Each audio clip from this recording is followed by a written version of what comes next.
सिंह, आप देख रहे हैं Nava academy. No cut paste, no copy paste, only teaching. मानवीय पर्यावरण, बस्तियां, परिवहन एवं संचार, क्लास 7 ज्योग्राफी का एक नया चैप्टर। इस चैप्टर को हमने 3 भागों में बांटा है। पहले बस्तियां, फिर परिवहन और फिर संचार। बस्तियां क्या है, कितने प्रकार की होती हैं, कौन कौन से लोग इसके अंतर्गत आते हैं, बहुत सारी चीजें हैं जो हम सबसे पहले बस्तियां वाले टॉपिक में क्लियर करेंगे। देखो बेटा, बस्तियां मतलब होता है बसना, बसने से बना है बस्तियां। वे स्थान जहां लोग अपने लिए घर बनाते हैं। बस्तियां का क्या मतलब है? वे स्थान जहां लोग अपने लिए घर बनाते हैं, बस्तियां कहलाती हैं। और बस्तियां कहां बनेगी? जहां पर बसने के लिए उपयुक्त स्थिति होगी, क्लाइमेट अच्छा होगा, समतल जगह होगी, अनुकूल जो है वो जलवायु भी होगी, वातावरण अच्छा होगा, आसपास के लोग अच्छे होंगे, पानी मिलेगा, तो उसको हम कहेंगे, जहां भवन या बस्तियां विकसित होती है उसको हम कहेंगे बसाव स्थान। देखिए, वे स्थान जहां बस्तियां या भवन घर विकसित होते हैं उन्हें बसाव स्थान कहते हैं। बसाव स्थल या बसाव स्थान कहते हैं। तो बस्तियों से आप क्या समझते हैं और बसाव स्थान क्या है?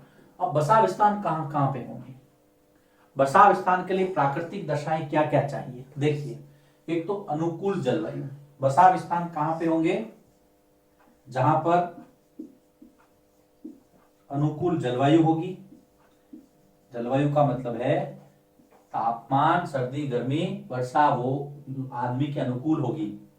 न ज्यादा सर्दी न ज्यादा गर्मी, वर्षा भी समय पे होती रहे, जल की उपलब्धता जरूरी है। तो दूसरा है जल की उपलब्धता।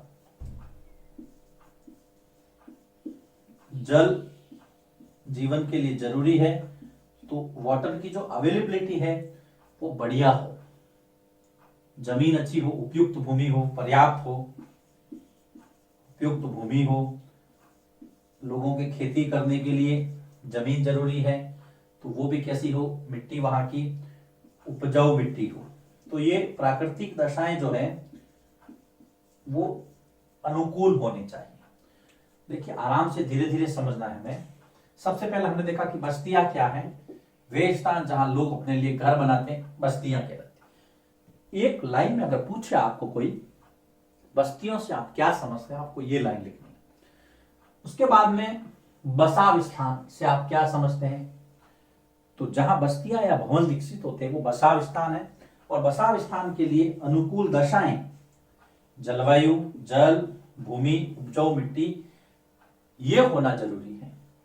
अब जो आरंभिक मानव था वो कहां रहता था? तो प्रारंभिक मनुष्य देखिए, या तो गुफाओं में रहता था या पेड़ों पर रहता था जानवरों से रक्षा के लिए। तो हम स्टेप बाय स्टेप चलते हैं। प्रारंभिक मनुष्य या प्रारंभिक मानव। प्रारंभिक मानव कहां रहता था? या तो प्राकृतिक गुफाओं में रहता था, प्राकृतिक गुफाओं या वृक्षों पर। वृक्षों पर आश्रित था, उसके ऊपर भी रह सकता था, उसके आसपास अपना घर बना लेता था। उसके बाद में जो आरंभिक बस्तियां बसी, आरंभिक बस्तियां वो नदी घाटियों के किनारे। आरंभिक बस्तियां कहां बसी?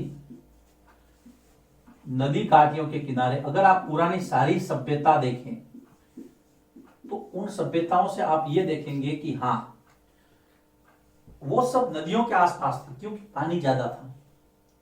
अगर हम कुछ उदाहरण लें, नदी घाटियों के आसपास पर्याप्त मात्रा में जल और उपजाऊ भूमि थी। कारण क्या था? पर्याप्त मात्रा में जल तथा उपजाऊ भूमि अवेलेबल थी, उपलब्ध थी, इसलिए नदी घाटियों के किनारे प्राचीन सभ्यताएं विकसित हुई। सीधा पूछ सकते हैं प्रश्न कोई भी आपसे, प्राचीन बस्तियां या प्राचीन सभ्यताएं नदियों के किनारे क्यों विकसित हुई? पर्याप्त मात्रा में जल मिलता था और खेती के लिए उपयुक्त भूमि या उपजाऊ मिट्टी मिलती थी, इसलिए प्रारंभिक बस्तियां जो है नदियों के किनारे विकसित हुई। जैसे उदाहरण के लिए भारत सिंधु सभ्यता, सिंधु नदी सभ्यता याद रखना। उसके बाद में अगर हम थोड़ा आगे चले तो टिग्रिस नदी, मेसोपोटामिया की सभ्यता, मेसोपोटामिया की सभ्यता बहुत पुरानी सभ्यता है। मेसोपोटामिया की सभ्यता ईरान, टिग्रिस नदी, सीरिया, ये सब। उसके बाद में हम बात करते हैं मिस्र की सभ्यता,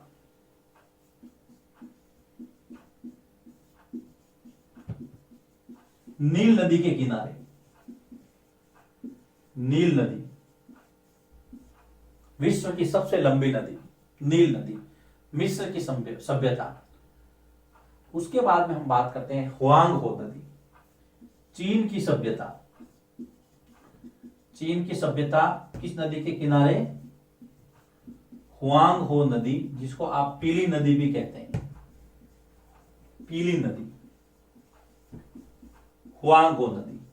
तो देखिए प्राचीन जो सभ्यता थी, चाहे वो चीन की हो या भारत की हो, मेसोपोटामिया हो या मिस्र की हो, ये कहां थी? ये सारी की सारी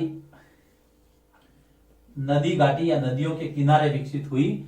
प्रारंभिक मानव प्राकृतिक गुफाओं या पेड़ों के आसपास या पेड़ों पर रहता था, और आरंभिक नदी घाटियां, आरंभिक जो बस्तियां थी या सभ्यता थी वो नदियों के किनारे विकसित हुई। इसके बाद में हम आगे बढ़ते हैं कि बस्तियां कितने प्रकार की होती है, स्थायी, अस्थायी, फिर ग्रामीण, शहरी, है ना, नगरीय, इस तरह से। तो लिखिए इसको, ये पहला वीडियो इस चैप्टर का। इसमें हमने क्या देखा? बस्तियां किसे कहते हैं?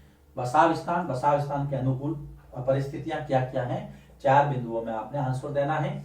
प्रारंभिक मानव कहाँ रहता था? आरंभिक बस्तियां नदी घाटी, नदी घाटियों के किनारे क्यों विकसित हुई, और 4 एग्जाम्पल नदियों के साथ लिखिए इसको। इसके बाद में हम इसी वीडियो को आगे बढ़ाते हैं। अब हम बात करते हैं बस्तियों के प्रकार कितने कितने प्रकार की बस्तियां होती हैं। तो सबसे पहले अस्थायी और स्थायी। देखिए मैंने यह लिखा है अस्थायी बस्तियां, जहां पे कुछ समय के लिए घर बनाते हैं, उसके बाद में चेंज कर देते हैं, वहां से वो घर हट जाता है, वहां पर लोग नहीं रहते हैं। वो कौन से क्षेत्र है जहां पर अस्थायी बस्तियां होती है? जो देखिए अस्थायी बस्तियां कहां होगी? घने जंगल, जहां पर लोग कुछ समय के लिए रहेंगे फिर आगे बढ़ जाएंगे। ठंडे और गर्म रेगिस्तान, ठंडे तथा गर्म रेगिस्तानों में अस्थायी बस्तियां होगी, लोग कुछ समय के लिए रहेंगे फिर आगे बढ़ जाएंगे। इसके अलावा पर्वत, पर्वतों में निवासी होते हैं, समय के साथ अपनी जगह बदलते हैं। तो ये है आपके अस्थायी बस्तियां। अस्थायी बस्तियां कुछ समय के लिए बसाई गई, घने जंगल, ठंडे गर्म रेगिस्तान या पर्वतों के अंदर, इस प्रकार की बस्तियां हमें देखने को मिल सकती हैं।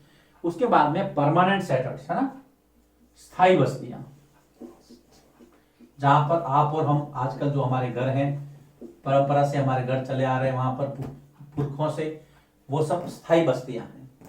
स्थायी या स्थायी रूप से या लंबे समय तक रहने हेतु बसाई गई बस्तियां, स्थायी रूप से या लंबे समय तक, स्थायी रूप से या लंबे समय तक रहने हेतु बसाई गई बस्तियां स्थायी बस्तियां हैं। तो ये नाम से स्पष्ट है, जहां पर आपके और मेरे घर हैं वो परमानेंट सेटलमेंट्स हैं, परमानेंट जो है बस्तियां हैं, परमानेंट शेल्टर्स हैं, कुछ भी कह सकते हैं। अब इसके अंदर 2 प्रकार बताए हैं। सबसे पहले हम देखते हैं ग्रामीण बस्तियां। जो लोग गांवों में रहते हैं ना, ग्रामीण बस्तियां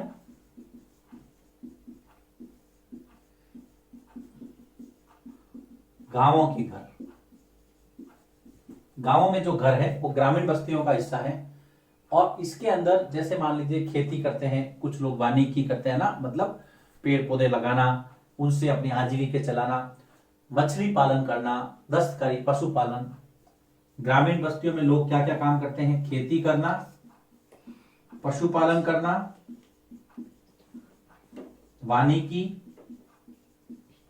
मछली पालना, मत्स्य पालन, या छोटे मोटे कोई भी वस्तुएं बनाना जिसको हम कहेंगे दस्तकारी। ये ग्रामीण लोगों के क्रियाकलाप है, ग्रामीण बस्तियों में लोगों की आजीविका के साधन है। ये है ग्रामीण बस्तियां। अब ग्रामीण बस्तियां दो प्रकार की होती हैं। ग्रामीण बस्तियां दो प्रकार की होती हैं। सघन, जब घर पास पास हो, और प्रकीर्ण बस्तियां जब घर दूर दूर हो, दूर दूर स्थित घर। अब दूर दूर कहां होगी? देखिए, यह तो रेगिस्तान के अंदर तेज धूप होती है, रेत तपती है, दो गरियां होंगे, दो घर 1 किलोमीटर पे, दो घर और आधे किलोमीटर पे, इस तरह से। पहाड़ों में, जंगलों में लोग एक जगह नहीं रहते हैं, अलग अलग दूर दूर घर रहते हैं। तो पहाड़ों में, जंगलों में, रेगिस्तान में। प्रकीर्ण कहां पर होंगे? पहाड़ों में, जंगलों में, रेगिस्तानी क्षेत्रों में, या पर जहां पर विषम जलवायु है, जलवायु बराबर नहीं है, वहां पर विषम जलवायु में, चरम जलवायु में प्रकीर्ण दूर दूर स्थित घर होते हैं। इसके अलावा जो ग्रामीण बस्तियां हैं, वहां पर गर्म जलवायु के लिए, जहां पर गर्मी ज्यादा पड़ती है, लोग मिट्टी की मोटी परत वाले घर बनाते हैं। ग्रामीण बस्तियों में जहां पर गर्म जलवायु है, वहां पर मिट्टी की मोटी परत वाले घर बनाते हैं। आप लोग अगर ग्रामीण परिवेश में रहते हैं तो आपके घर ऐसे होते होंगे पहले,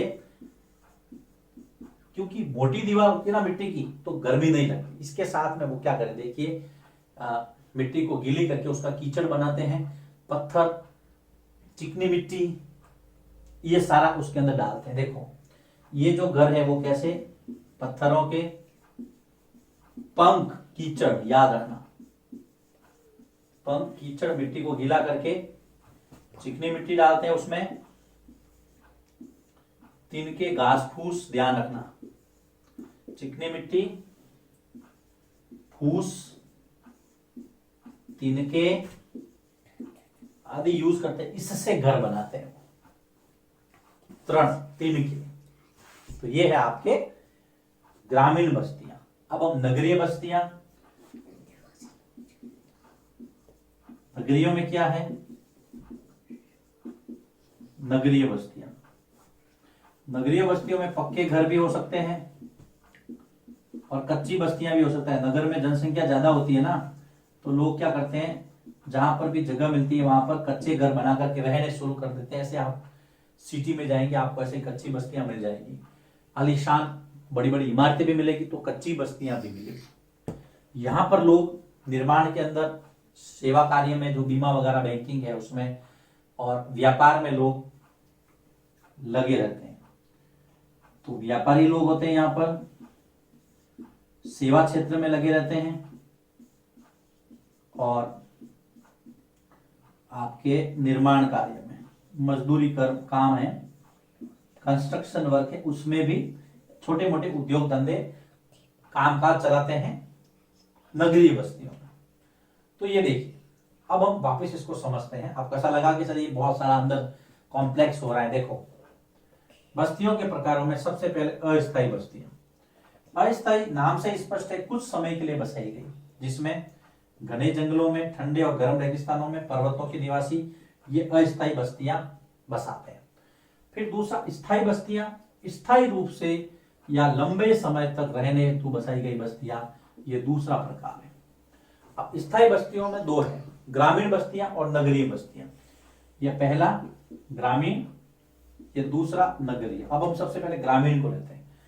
ग्रामीण में गांवों के घर है और गांवों में लोग ये काम करते हैं एग्जाम्पल के लिए। ग्रामीण बस्तियों में लोगों के क्रियाकलाप या काम धंधे, खेती, पशुपालन, पानी की, मत्स्य पालन, दस्तकारी, यहां तक, ये यहां तक। ग्रामीण बस्तियों में फिर दो हैं, एक सघन बस्तियां जब घर पास पास हो, दूसरी प्रकीर्ण बस्तियां जब घर दूर दूर स्थित हो, जैसे पहाड़ों में, जंगलों में, रेगिस्तानों में, विषम जलवायु वाले क्षेत्रों में दो गरियां होंगे, एक घर वहां होगा, फिर आधा किलोमीटर ऐसे दूर दूर फैले फैले, उसको हम कहेंगे प्रकीर्ण बस्तियां। हमारे गांव के अंदर सघन बस्ती।